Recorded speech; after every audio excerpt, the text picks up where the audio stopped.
उपस्थित हुआ है।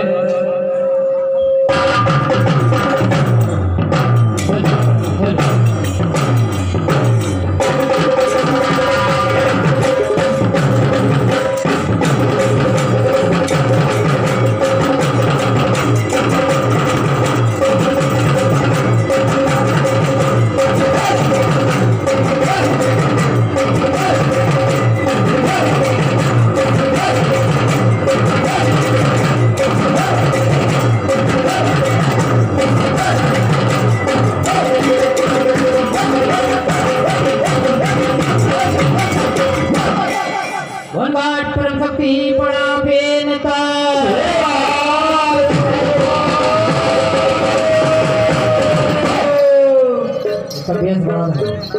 Hello hello hello hello hello hello hello hello.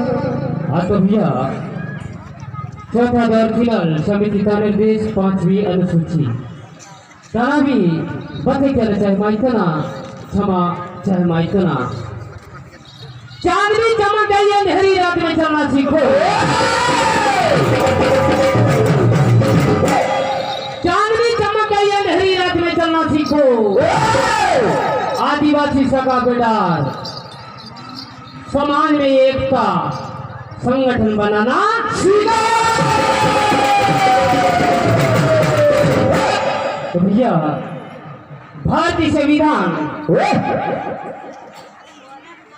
Hindi में बताना चाहूंगा। कैसे भैया? भारतीय संविधान में भाग 10 अनुसूचित जनजाति क्षेत्रों के बारे में उल्लेखित है। संविधान अनुच्छेद 244(1) में अनुसूचित क्षेत्रों के लिए व्यवस्था की गई है। 5वीं अनुसूची अंतर्गत धारा 244(1) के तहत अनुसूचित क्षेत्रों में सिर्फ आदिवासियों का राज चलेगा। 5वीं अनुसूची का मतलब 20 सदस्यों की टीम जिसे जनजाति सलाहकार परिषद कहते हैं, ये हर गांव में होना चाहिए। जनजाति सलाहकार परिषद कहते हैं आदिवासियों के विकास के लिए शिक्षा, स्वास्थ्य, रोजगार, कुपोषण, भूखमरी, बेरोजगारी की जानकारी 3 महीने 6 महीने में राष्ट्रपति के पास भेजते हैं। 5वीं अनुसूची का मतलब अब हुआ दिशा, अब हुआ राज। अरे 5वीं अनुसूची का मतलब आदिवासियों की सरकार चलना चाहिए। 5वीं सरकार चलेगी जिसको कहते हैं गांव की मिनी सांसद फैसले सुनाएगी। ये 5वीं अनुसूची का मतलब है। और 5वीं अनुसूची का मतलब बैंकों में भी जो लेन देन होता है वो आदिवासियों के बीच में होना चाहिए।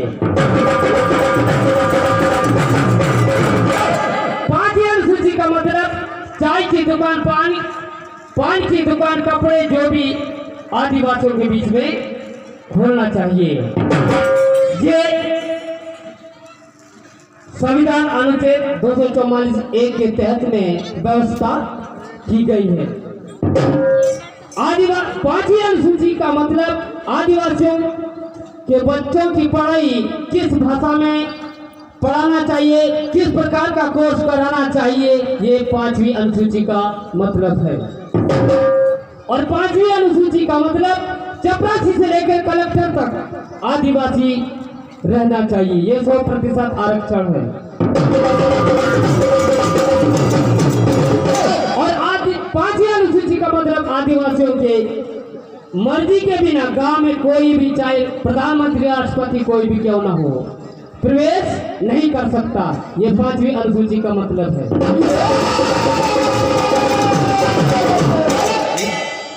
भैया बीसुड़ी के माध्यम से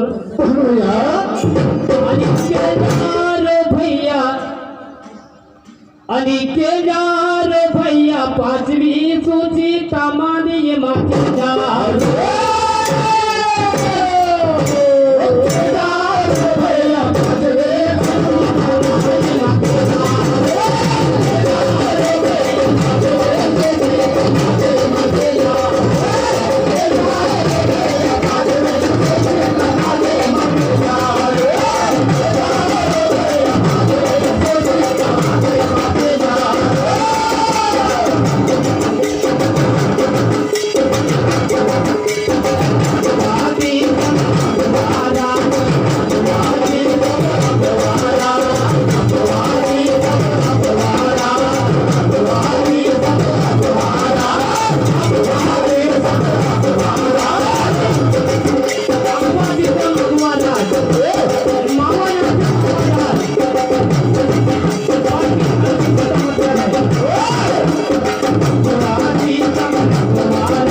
की सुंदर प्रस्तुति परम